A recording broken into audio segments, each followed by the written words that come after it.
Hello everyone, I am Aditya and you are watching German class. आज हम पढ़ेंगे accusative case in German. बहुत important है। Let's start.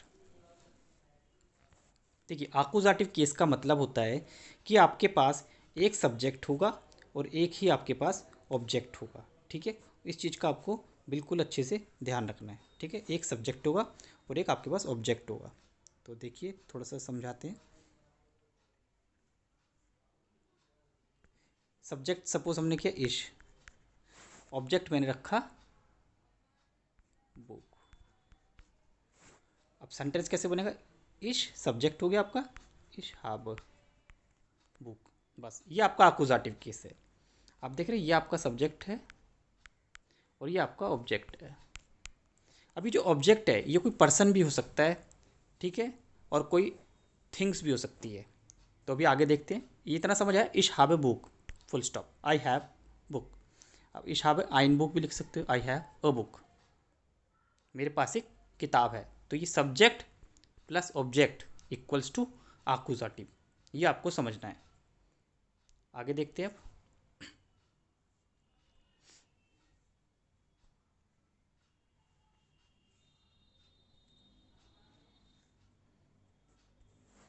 अब जैसे टिम पर्सन है और यहाँ पे देखा हमने मिश, टिम जीट, थर्ड पर्सन है, जेन की फॉर्म, वर्ब है जेन, इसका मतलब होता है टू सी। टिम ने मुझे देखा, तो टिम आपका हो गया सब्जेक्ट, ठीक है, और मिश हो गया ऑब्जेक्ट। अब ये जो ऑब्जेक्ट है ये क्या है? पर्सन। जैसा भी बताया था मैंने कि पर्सन भी हो सकता है, ठीक है। तो subject again plus object equals to आकुजाटिव। टिम ने मुझे देखा, टिम जीट मिश, टिम ने मुझे देखा। तो यहाँ पे हमने कॉन्जुगेट वर्ब को किससे किया? टिम के साथ, तो इसलिए टिम सब्जेक्ट है, ठीक है, और मिश आकुजाटिव है।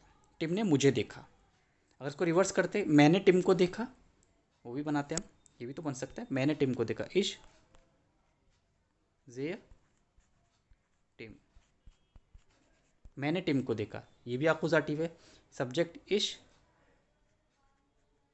ये वर्ब, और ये ऑब्जेक्ट जो कि एक पर्सन है, ठीक है। तो दो चीज़ें मिलके आकुजाटिव बनता है। अगर मैं सिर्फ इतना लिखता हूँ इश से आई सी, बट मैंने किसे देखा वो मुझे लिखना पड़ेगा। किसी पर्सन को देखा, किसी ऑब्जेक्ट को देखा, तो मुझे बताना पड़ेगा, तभी सेंटेंस कंप्लीट होगा। तो इसीलिए ये आकुजाटिव केस होता है, जिसमें सब्जेक्ट और ऑब्जेक्ट का कॉम्बिनेशन होता है। ये आपको बहुत ज़रूरी है ध्यान रखना। सब्जेक्ट और ऑब्जेक्ट का कॉम्बिनेशन होता है, वो आकुजाटिव केस बन जाता है। आगे देखते हैं कुछ और एग्जाम्पल्स की हेल्प से।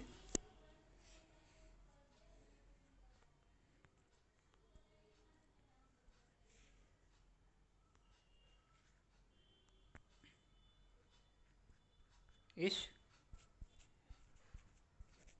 हैंडी।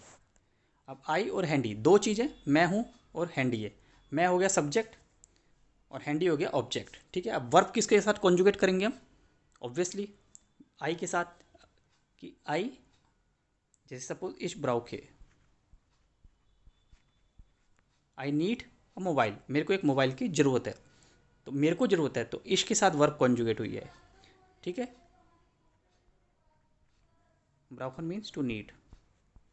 तो ये अपोजिटिव, हम हैंडी के साथ तो नहीं कॉन्जुगेट कर सकते। हैंडी को मेरी ज़रूरत नहीं है, मुझे हैंडी की ज़रूरत है। तो इश जो है ये आपका हो गया सब्जेक्ट, जिससे वर्ब कॉन्जुगेट होती है सब्जेक्ट होता है। सब्जेक्ट के साथ ही वर्ब को कॉन्जुगेट करते हैं, ये आपको ध्यान रखना है। और ये आपका हो गया ऑब्जेक्ट, ठीक है। ये ऑब्जेक्ट हो गया आपका, ओके।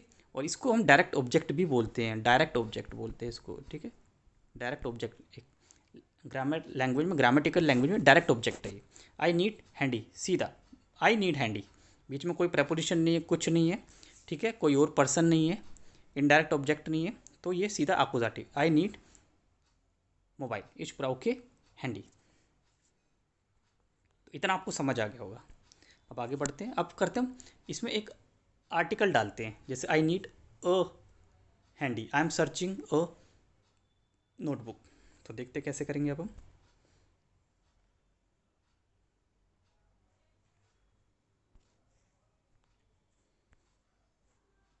तो जैसे टिम, थर्ड पर्सन ले लेते हैं हम, टिम,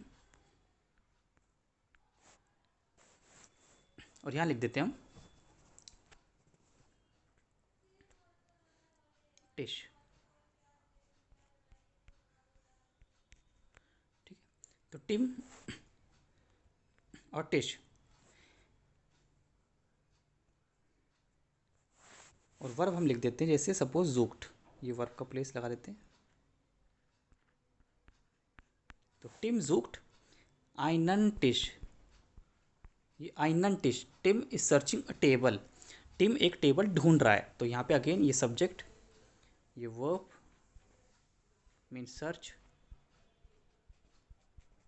ये आपका ऑब्जेक्ट, और ये आपका जो हो गया इनडेफिनेट आर्टिकल, इनडेफिनेट आर्टिकल आइनन। आपको पता है टिश का आर्टिकल डेयर होता है, और डेयर जो है, ठीक है, या तो डेन बनता है अगर डेफिनेट है, और नहीं तो आइनन भी बनता है। टिम एक टेबल ढूंढ रहा है, कोई भी टेबल हो सकती है, इसलिए हमने आइनन लिखा है।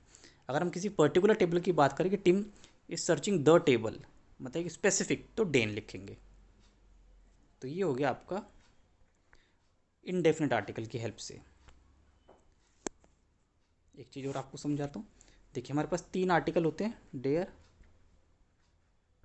टी और दास, डेफिनेट आर्टिकल। तो इनकी टेबल बनती है, डेयर जो होता है वो डेन बन जाता है डेफिनेट में, डी डी रहता है, और दास दास ही रहता है। इनडेफिनेट में डेयर होता है आइनन हो जाता है, डी आइने हो जाता है, और दास आइन हो जाता है। तो इन सब का मतलब है अ या एन, और इन सब का मतलब है द। ये आपको समझना है। जैसे मैंने बोला I have a book, I have a book, ठीक है, अभी देखते हैं इसको कैसे करेंगे। I have a book, ich habe ein Buch, okay, I need sharpener, ich brauche einen, ठीक है, ये इनडेफिनेट है। स्पिट्जर,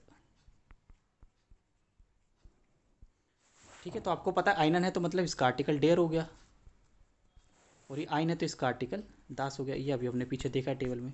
तो इसको हम इस तरह से इनडेफिनेट आर्टिकल के साथ यूज़ करते हैं, जिसका डेयर है आइनन, जिसका दास है आइन, और जिसका डी है आइने। तो आई होप कि आपको समझ आया होगा आकुजाटिव केस कैसे यूज़ करना है सेंटेंस में, ये बहुत ज़रूरी है। तो सब्जेक्ट और ऑब्जेक्ट का कॉम्बिनेशन होता है, तो आकुजाटिव केस होता है वो, ठीक है। I hope you like the video. So आज की वीडियो में इतना ही। See you next time with the new video. Till then bye bye.